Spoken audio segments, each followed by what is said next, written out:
12 actors carried north and south in 1985. 41 years later, 3 are buried. 2 of them died the same year.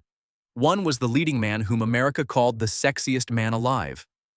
The cast members who remain still ride horses, raise children, and go to the funerals. Number 1 is Patrick Swayze.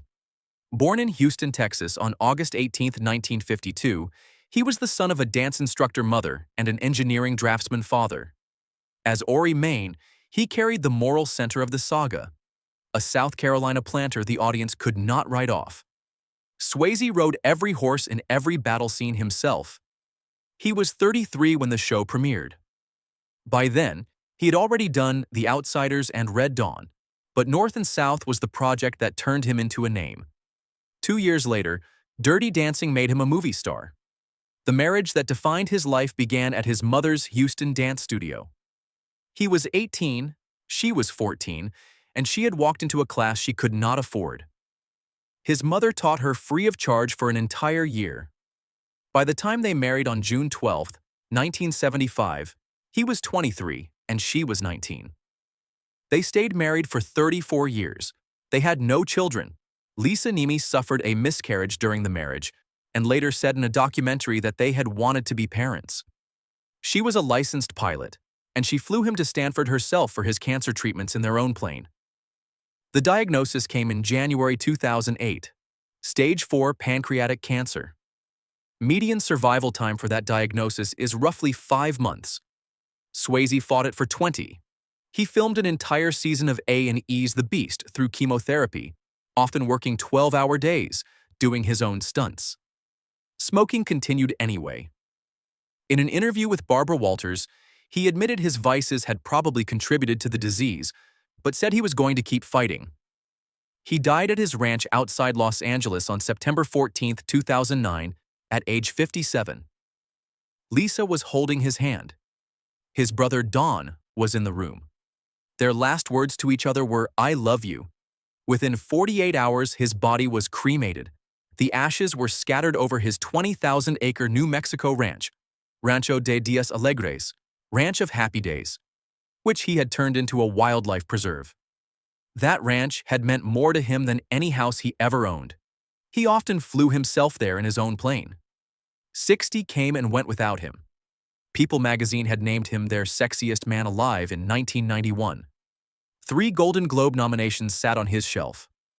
The song he co-wrote for the Dirty Dancing soundtrack about Lisa, She's Like the Wind, reached number 3 on the Billboard Hot 100. Orry, Maine was the man who held a country together with a single friendship. Patrick Swayze was the dancer who taught his own co-stars how to ride, and the husband whose ashes now rest on the only ranch he ever truly came home to. The body went back to the land. The friendship he played on screen kept going. At number 2, the woman who carried the show's central romance. Leslie Ann Down played Madeline Fabre, the New Orleans Creole woman trapped in a marriage to a violent plantation owner and quietly in love with Orry, Maine. Down was 31 years old when North and South premiered. She was already a famous British actress. She had been Lady Georgina Worsley in Upstairs, Downstairs, and she had starred opposite Sean Connery in the first Great Train Robbery. Her chemistry with Swayze was strong enough that the producers built half the marketing campaign around it. Off-camera during filming, her life was the kind of disaster that lands on tabloid covers. She was married to director William Friedkin. The marriage was collapsing. The custody battle for their son Jack would eventually cost each parent $1 million. While that was happening, Down met cinematographer Don E. Fauntleroy on the North and South set. He was married to someone else. Both got divorces. They married each other on September 27, 1986, 11 months after the show's premiere. Almost 40 years later, the marriage is still going. She has spoken bluntly about what the film industry was like for young actresses in the 1970s. The casting couch, she said, in a 2002 interview, was in full swing. People expected it. For her work as Madeline, she received a Golden Globe nomination in 1986. Her career has continued without pause. She returned to Dallas in 1990 for what she said was $250,000 for 7 days of work over 10 weeks, a sum she did not pretend to apologize for. In 2003, she joined The Bold and the Beautiful as Jackie Marone and has been on the show in some form ever since. She was cast as Margaret Thatcher in the 2024 film Reagan. 72 years old as of May 2026, she lives in Malibu with Fauntleroy and their son George Edward. On screen, Madeleine Fabre was trapped in a marriage she could not escape. Off-screen, Leslie Ann Down was running out of one marriage and into another, with the man holding the camera. 4 decades later, the second one is still going. The woman in the show could not get out. The woman playing her had already left. Third on this list, Kirstie Alley. She played Virgilia Hazard, the abolitionist sister of George Hazard, whose moral fervor curdles into something close to bloodlust during the war. The performance was the most uncomfortable in the entire saga, and she refused to soften any of it. Most reviewers at the time singled her out as the breakout of the cast. Born Kirstie Louise Alley on January 12, 1951, in Wichita, Kansas, she was the daughter of a lumberman. She dropped out of Kansas State University and moved to Los Angeles, where she cleaned houses for income. In 1981, her parents were hit by a drunk driver. Her mother was killed instantly. Her father was seriously injured. The following year, she was cast as Lieutenant Saavik in Star Trek II, The Wrath of Khan. 3 years after that came North and South. 2 years later, she landed Rebecca Howe on Cheers, the role that would win her a Primetime Emmy and a Golden Globe in 1991. A second Emmy followed in 1994 for the television film David's Mother. The marriage that built her family was her second one. She married actor Parker Stevenson in December 1983, 2 years before North and South. They adopted their son William True in October 1992 and their daughter Lily Price in 1995. The marriage ended in 1997. She never married again. Her son became a fishing charter captain in Clearwater, Florida. Her daughter co-runs a furniture company in Maine. 3 grandchildren came before her death. In May 2022, she went to a doctor about a sore back. The diagnosis was stage 4 colon cancer. Her treatment center was Moffitt Cancer Center in Tampa. She died at her home in Clearwater on December 5, 2022, surrounded by her family at age 71. The cancer had been discovered 7 months earlier. Her ex-husband, Parker Stevenson, posted a tribute the same day, 25 years after their divorce, thanking her for their years together and for the children and grandchildren they shared. Ted Danson said he had been on a plane that morning watching an old episode of theirs, the one where Tom Berenger proposes to Rebecca, and she keeps saying no even though she desperately wants to say yes. He laughed for half an hour. When he landed, he learned she was gone. Virgilia Hazard was a woman whose moral certainty consumed her. Kirstie Alley was the actress who played her with no protective irony and who died of a cancer her body had hidden until it was already too late. The character could not soften. The illness did not give her time to. Fourth on the list belongs to George Hazard, the Pennsylvania ironmaster's son who befriends Orry Maine at West Point and stays his friend through a war that should have ended every friendship like theirs. James Reed was 32 years old when the show premiered. Critics called him the emotional anchor of an often melodramatic story. He was the actor everyone watched to know whether a scene was real. Born in Buffalo, New York in 1953, he started college at the University of Vermont as a forestry major, dropped out to travel, and finished his degree at the University of Oregon in 1976. By 1982, he was a series regular on Remington Steele. 3 years after that, he was cast as George Hazard. To prepare for the role, he spent several weeks at Patrick Swayze's horse ranch, and Swayze personally taught him how to ride. The love story of his life began at a rehearsal table on the same set. Wendy Kilborn was 21 years old when she walked in to play Reed's wife. They started dating during filming. They married for real on May 28, 1988. Their son Jackson, born 1990, is now a doctor in Seattle. Their daughter Sydney, born 1995, is now an attorney in Seattle.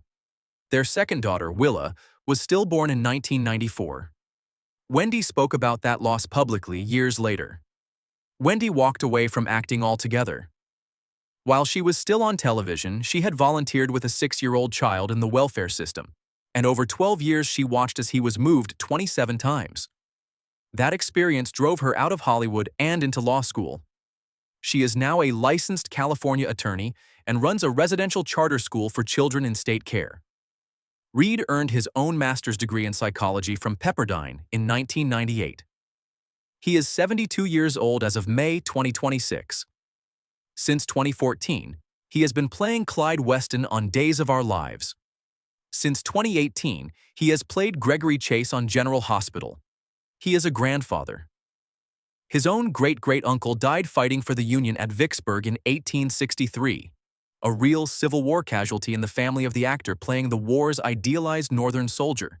There was no friendship in 1980s television more carefully drawn than the one between George Hazard and Orry.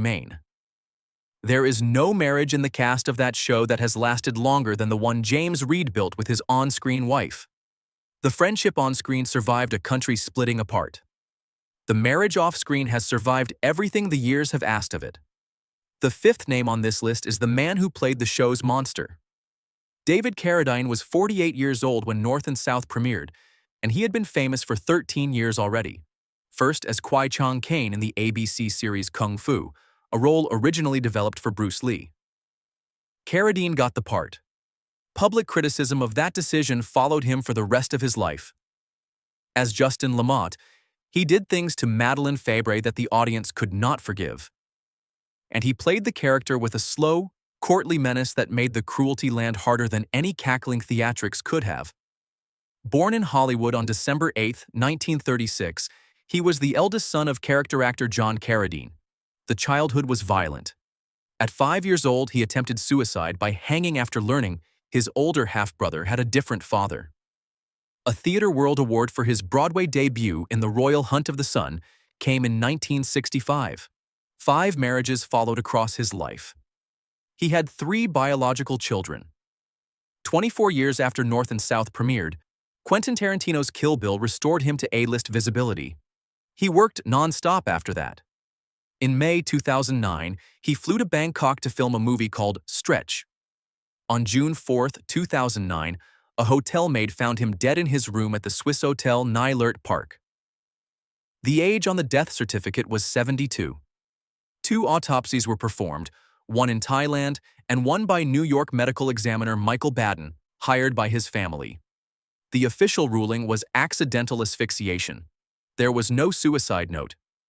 His funeral was held 9 days later at the Hall of Liberty at Forest Lawn, Hollywood Hills. The service was invitation only. Hundreds of mourners came. His half-brothers Keith and Robert wore cowboy boots and bolo ties. The program included a sketch of Carradine on the back, above the lyrics to the Allman Brothers song, Midnight Rider. He is buried at Forest Lawn Memorial Park in Hollywood Hills in the Lincoln Terrace section. About a dozen films were still in post-production when he died. Yuen Wu-ping, the Chinese martial arts director who had worked with him on Kill Bill, eulogized him by saying Carradine genuinely loved Tai Chi and Qigong, knew Chinese medicine, and was among the first Hollywood actors to perform real Chinese martial arts on the big screen. Carradine died less than 4 months before Patrick Swayze, making 2009 the year North and South lost 2 of its most recognizable faces in the same summer. Justin Lamont was a man who terrorized the woman who lived under his roof. David Carradine was the actor who played him. A man whose own life had begun in violence at 5 years old, ended alone in a hotel room halfway around the world, and now rests in a cemetery half a mile from the studios where he started. The character was monstrous. The death was lonely. Of all the deaths in this cast, which one hit you the hardest when you first heard about it? Tell me below, and tell me whether you knew the story behind any of them. 6th, Jonathan Frakes. He played Stanley Hazard, the older, weaker brother of George, Washington-bound and morally pliant. He was 33 years old at the November 1985 premiere. He had a Master of Fine Arts from Harvard. Trombone was his instrument with the Penn State Marching Band. He had done a few episodic credits, including a 1983 turn as Charles Lindbergh on Voyagers. Bare Essence, a short-lived 1983 nighttime soap, was where he had first met an actress named Jeannie Francis.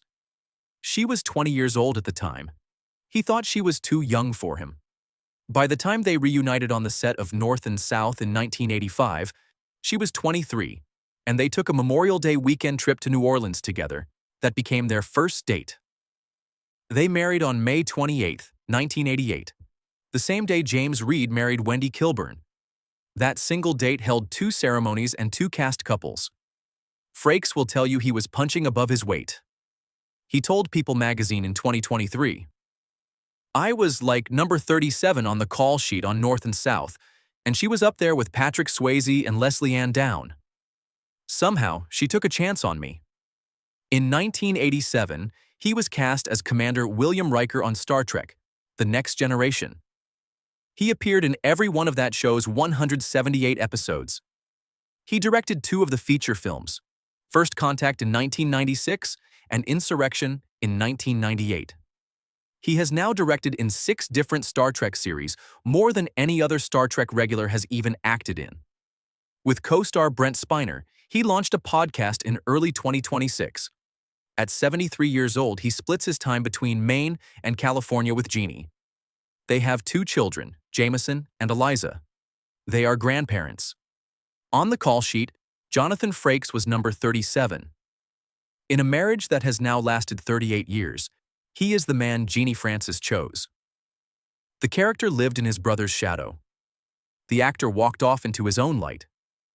7th on the list is the woman Jonathan Frakes married. Jeannie Francis played Brett Maine, Orry's gentle younger sister who falls in love with the Yankee Billy Hazard and refuses to let the war turn her bitter. Francis was 23 years old when North and South premiered. She had already made television history. In 1977, at the age of 14, she had been cast as Laura Weber on General Hospital. On November 17, 1981, her character married Luke Spencer on screen. 30 million viewers watched that episode. The Hour remains the highest-rated soap opera broadcast in television history, higher than any other daytime telecast before or since. By 1982, she had walked away from the role at the height of her fame to try primetime. The first show she landed was Bare Essence, which is where she met Frakes. 3 years later, she was cast as Brett Maine. She has been honest in interviews about the period. She has said she was struggling with addiction in the early 1980s. The relationship with Frakes was, by her own account, part of how she stabilized. The marriage has lasted 38 years. Their daughter Eliza appeared on General Hospital herself in 2025. Their son Jameson is a musician and filmmaker. Francis has now appeared in nearly 2,000 episodes of General Hospital across her returns to the show in 1993, 2006, and the present. When asked once by the Philadelphia Inquirer about her secret to a long marriage, she repeated her grandmother's line. "To stay married a long time, you have to be willing to have a couple of really bad years, and you may have to have them more than once." 63 years old as of May 2026, she is a grandmother through her son. She lives between Maine and California with Frakes. Brett Maine was a woman whose sweetness was a deliberate act of will. Jeannie Francis was the actress whose own marriage, born on the same set, has now outlasted the addictions of her 20s, the careers of 2 of her co-stars, and the deaths of 3 more. The character chose love over the war. The actress chose love over the wreckage. If you remember sitting in front of the television in November of 1985 and watching this show with someone you loved, hit subscribe. Stories like this one run here every week. And the 8th and final name on this list is Terry Garber, the woman the audience loved to hate. She played Ashton Maine, the spoiled, manipulative Southern belle who slept her way through West Point cadets and eventually plotted to kill her own brother. Garber was 24 years old when North and South premiered, and she carried the role across all 3 miniseries. She later said about the character, "She was the meanest of the mean, but she did it all with a smile." Born in Miami in 1960, she was the youngest of 3 children. Her father was a lawyer. Her mother ran a cooking school. At 16, she started in professional theater at the Coconut Grove Playhouse and moved to New York. The cover of TV Guide on her own came in September 1987. The marriage that came out of the production was hers, fourth in the chain after Red Kilburn, Frakes Francis, and Down Fauntleroy. While filming Book 2 in 1985, she met a grip on the set named Christopher Hager. Their daughter Molly was born the following year. The marriage ended in divorce in 1989. Molly is now a successful Broadway actress. She married twice more. The second was a short marriage to an Australian filmmaker. The third, in February 2013, was to her former high school drama teacher, William Rudebush, whom she had been engaged to once at age 17. For that wedding, she wore the same dress her character Ashton had worn to her own on-screen wedding in North and South. Book 1. The marriage ended in divorce in 2025. She is 65 years old as of May 2026. She lives in New York City with a Maltese poodle mix named Boo. With her sister, she co-founded an all-natural soap company called Sisters Alchemy. On the show, Ashton Maine was the woman who burned down anyone in her path. In her own life, Terry Garber wore Ashton's wedding gown to her third marriage at 52, a wedding that ended anyway. The costume outlasted the character. It outlasted the marriage too. 3 are gone. 9 are still here. 41 years after that one week in November of 1985, the cast of North and South is still writing.